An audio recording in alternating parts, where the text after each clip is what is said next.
My next guest, Dr. Scott Atlas, has written for The Hill an essay titled "The Data is In, Stop the Panic and End the Total Isolation." He, too, has a Stanford affiliation. He's a senior fellow at Stanford University's Hoover Institute, former chief of neuroradiology at the university's medical center. Why has your essay struck such a chord? There are 15,000 comments appended to it. Yes, thanks for having me. I think the answer here is we're in a different position now. We have the evidence, the data is in on who is the target of this threat, and we have accomplished the goal of the policy, which was to flatten the curves. And by those curves, we mean flattening the curves on deaths per day and hospitalizations per day. Now we know who the target is. We know who to protect, the vulnerable, the people with underlying diseases. And we also know that we can prevent overcrowding by doing that. But the big picture here is that we are creating a catastrophic healthcare situation because this idea of stopping COVID-19 at all costs is now causing people not to seek medical care for serious and often emergency care like cancer, chemotherapy, acute heart attack and stroke, organ transplants. 85% of living organ transplants are not getting done. And people are so panicking, they're not even bringing their children in for their routine vaccinations. We are creating a catastrophe even beyond the massive economic trade-offs that we've made.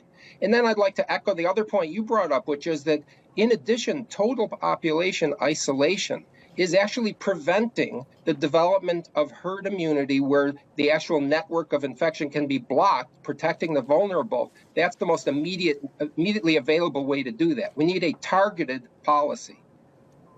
Dr. Atlas, can we do both at once? Can we both protect the most vulnerable, whether that's a subset of 10%, while allowing the 80 or 90% to re-engage to some degree in society? Well, absolutely. I mean, the point is, in fact, the most vulnerable, for instance, nursing home residents, we know how to protect them, and we have them already in a sort of a regulated environment. So we can restrict access to them. We can make sure people are even tested, those who work in nursing homes. The public understands how to do this new concept of self-isolation, protecting their vulnerable people and their family. But there's absolutely no evidence to do things like keep people in their homes, to keep people, to keep K through 12 schools closed. The children have virtually no risk of serious illness, let alone death.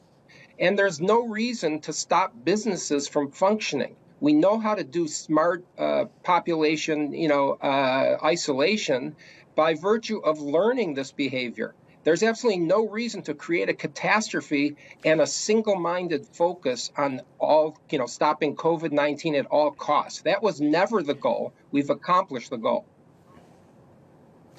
Isn't your outlook dependent upon widespread testing that doesn't yet exist? Absolutely not. There's a misconception, sort of a mythology now, an obsession really with widespread testing. There are really three groups of people that need testing. Number one, everyone who interacts or walks into a nursing home. Number two, healthcare workers who deal with these patients and all patients and the primary responders to this sort of thing, because we can't have them infecting other people, especially those with diseases in hospitals. And the third group that must have testing are patients who have any kind of respiratory symptom or fever that are in hospitals, because of course we need to be able to isolate them and protect the other people around them and know what to do with them. But there's absolutely no reason to require massive widespread testing when we know that 50% of people are asymptomatic, the vast majority of people are not going to get a serious disease, and we're destructive with the policy. The policy was never that no single person should get COVID-19. That's not the policy. That was never the goal of the policy. Your essay, which I referenced at The Hill, which lit a fuse, more than 15,000 comments, it's been their #1 item for days, has carried with it a fair amount of criticism. I'll put one on the screen and ask you to respond. Someone identifying themselves as Poor Citizen says, We now know that COVID-19 is a lot more deadly and contagious than the flu, for which we do have vaccines.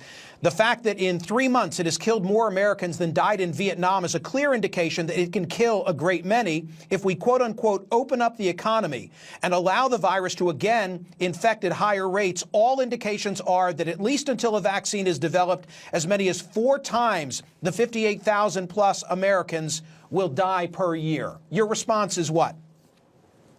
My response is, with all due respect, that's really an incorrect interpretation of things. I mean, it's true that there's many people have died. There's no question. It seems deadlier than the flu. But the point is, again, we know the evidence on who to protect. There's absolutely no evidence to think that people who are not going to get sick should be somehow sequestered indoors. And no matter what the challenges are to the targeted policy, which isn't really that challenging, we can't keep dismissing the catastrophe. We're killing people by isolating medical care and preventing medical care from people. We have induced an irrational fear in the public. That fear should never have a part of guiding public policy. And we are creating a catastrophe economically worldwide.